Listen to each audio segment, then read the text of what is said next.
ప్రస్తుతం కోమాలో ఉన్న శరశ్చంద్ర గారు ఆయన్ని మర్డర్ చేయబోయారేమో అన్న సస్పెక్ట్ లో ఉన్న గగన్ గారు వీరిద్దరూ పెద్ద శత్రువులు. ఈ మధ్య కోర్టులో భూమి శరశ్చంద్ర గారి కూతురని గగన్ ని ప్రేమిస్తుందని రివీల్ అవ్వడం మనందరికీ తెలుసు. సరే, ప్రేమించిన వాడికి తండ్రికి ఉన్న శత్రుత్వం కారణంగా నలిగిపోయిందంటే ఒక అర్థం ఉంది.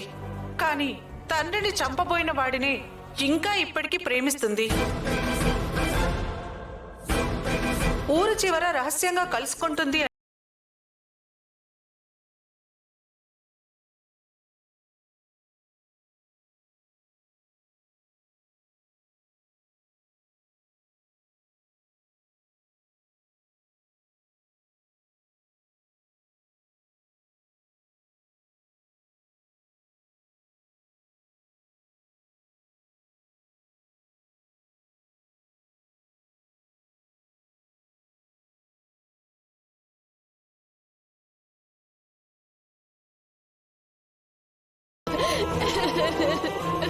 ఏడవకు భూమి.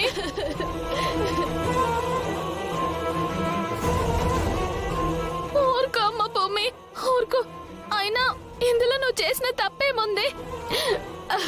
ఈ వీడియో తప్పుల గురించి మాట్లాడడం లేదు కదా అత్తయ్య. నా క్యారెక్టర్ ని చంపేసింది కదా. ఇక నాకు చావడం తప్ప దారేముందత్తయ్యా. అవే మాటలు భూమి. అయినా నీ క్యారెక్టర్ డిసైడ్ చేయడానికి మధ్యలో మీడియా ఎవరమ్మా? నువ్వేంటో మాకు తెలిస్తే చాలు. అవునమ్మా, మీరా కరెక్ట్ గా చెప్పింది. నువ్వు అనవసరంగా బాధపడకు.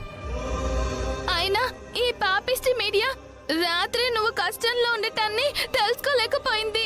గగన్ నిన్ను రక్షించడాన్ని వినలేకపోయింది.